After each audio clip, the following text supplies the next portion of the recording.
Luna Maya lagi-lagi dalam kebahagiaannya mendapatkan cibiran dari netizen. Ada yang membahas tentang dosa-dosa yang dahulu kala, ada juga yang menyebutnya sebagai nenek-nenek. Ada juga netizen yang mengatakan bahwa Luna Maya tidak laku, yang suka hanya Maxim. Dan ada juga yang membahas mantan Luna Maya. Lalu seperti apa dalam Islam hukum seperti itu? Mari kita simak bersama-sama di MHDB. Assalamualaikum warahmatullahi wabarakatuh. Sahabat netizen yang budiman, kembali lagi bersama saya Adam Ilyasin di Adam History di MHDB, mencari hikmah dalam berita. Pada kesempatan MHDB kali ini kita akan bahas mengenai Luna Maya. Kenapa kita bahas sosok Luna Maya? Padahal masih banyak artis yang lainnya yang mungkin bisa dicari hikmah dalam perjalanan hidupnya.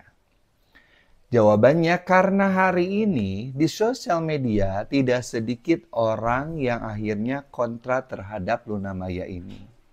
Ada sebagian orang yang bahkan tega berkomentar seperti ini. Saya kira ini merupakan suatu hal yang tidak layak dikeluarkan dari mulut seorang yang muslim. Karena isinya adalah sebuah hinaan dan pembulian. Oke, saya ingin menjelaskan berkaitan tentang sosok wanita yang memang orang-orang menyebutnya sebagai wanita yang tidak baik. Karena pernah melakukan kesalahan di masa lalu. Oke, kita mengetahui bahwa Luna Maya itu adalah orang yang pernah melakukan kesalahan di masa lalu dengan berbagai hal yang mungkin pernah dilakukan oleh beliau. Tetapi bukan serta-merta kita berhak untuk menghina orang tersebut. Karena kita tidak mengetahui bagaimana perjalanan hidup yang ia lalui. Dan kita tidak tahu hubungan antara beliau dengan Tuhan, dengan Allah Subhanahu wa Ta'ala.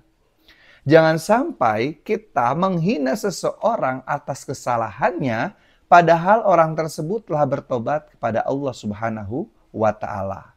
Ingat, orang yang sudah bertobat itu seperti tidak memiliki dosa. Man taba kaman la dzambalahu. Orang yang bertobat seperti sudah tidak memiliki dosa lagi. Artinya, ketika seseorang sudah tidak memiliki kesalahan, tidak memiliki dosa karena sudah bertobat, jangan sampai kita menghina kembali dengan kesalahan yang pernah dilakukan oleh mereka di masa yang lalu. Dahulu kala pernah ada seorang laki-laki yang datang kepada Rasulullah SAW yang ingin disucikan dirinya karena pernah melakukan dosa perzinahan. Ia datang kepada Rasulullah beberapa kali dan minta untuk disucikan. Akhirnya keempat kali beliau datang kepada Rasulullah SAW. Akhirnya Rasul setuju untuk memberikan hukuman ranjam untuk laki-laki yang mengaku pernah melakukan perzinahan tersebut. Lalu ia diranjam hingga meninggal. Dan pada saat itu para sahabat itu terbagi menjadi dua kubu. Ada yang positif lalu menyebutkan bahwa laki-laki tersebut itu orang yang beruntung karena sudah disucikan oleh Rasulullah SAW dan ia adalah orang yang bersih. Tetapi sebagian lagi ada para sahabat yang malah mengunjing apa yang dilakukan oleh laki-laki tersebut dan menganggapnya masih berdosa. Lalu Rasulullah mengklarifikasi bahwa laki-laki tersebut yang telah disucikan oleh Rasulullah SAW dengan diberikan hukuman ranjam itu sudah tidak ada dosa lagi. Ia sudah bersih, maka tidak ada seorang pun yang berhak untuk menghina laki-laki tersebut.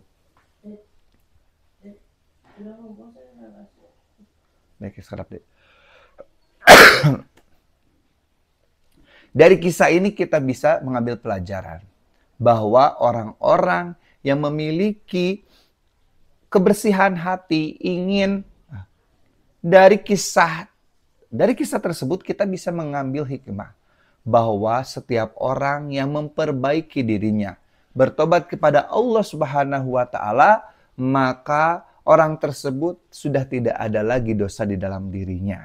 Bahkan orang-orang yang bertobat kepada Allah Subhanahu wa Ta'ala yang berani mengakui kesalahannya itu lebih mulia dibandingkan orang-orang yang suka beribadah tetapi merasa dirinya lebih baik daripada orang lain.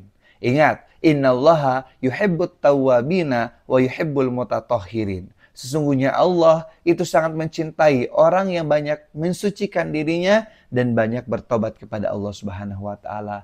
Jadi jangan lantas kita merasa diri kita lebih baik daripada orang lain yang pernah melakukan dosa. Itu merupakan suatu hal yang dibenci oleh Allah Subhanahu wa taala. Allah mencintai orang-orang yang mengakui bahwa dirinya itu bersalah. Orang yang mengakui dirinya pernah melakukan dosa lalu bertobat kepada Allah Subhanahu wa taala. Karena kenapa? Allah sangat mencintai orang-orang tersebut karena sejatinya manusia itu tidak akan lepas dari kesalahan dan dosa. Tetapi orang yang paling baik dari kesemuanya yang berbuat dosa adalah orang yang berani mengakui dan bertobat kepada Allah Subhanahu wa taala. Jadi tidak ada seorang pun yang berhak untuk membuli seseorang atas dosa yang pernah dilakukan oleh mereka di masa lampau. Cukup kita mendoakan saja. Dan setiap orang itu berhak mendapatkan doa, tidak sesuai dengan komentar yang tadi. Orang yang siapapun, orang-orang itu berhak mendapatkan doa dari kita. Kita doakan. Semoga, mungkin sekarang namanya sudah menikah dengan Maxi Bauter. Semoga menjadi keluarga yang sakinah mawadah warahmah. Kita doakan hal-hal yang baik. Sejatinya doa-doa baik akan kembali lagi kepada kita. Dan doa-doa yang buruk akan kembali kepada orang yang mendoakannya. Maka jangan sampai kita mendoakan hal-hal yang buruk. Kita doakan hal-hal yang baik. Kita meminta kepada Allah Subhanahu wa taala kebaikan, kebahagiaan untuk mereka. Dan semoga kebahagiaan juga kepada keluarga kita. Tanpa perlu kita mendoakan hal-hal yang jelek. Tanpa perlu kita membahas bagaimana latar belakangnya. Setiap orang memiliki hak untuk mendapatkan kebahagiaan di masa depan. Setiap orang memiliki hak untuk menjadi orang yang lebih baik lagi di masa depan.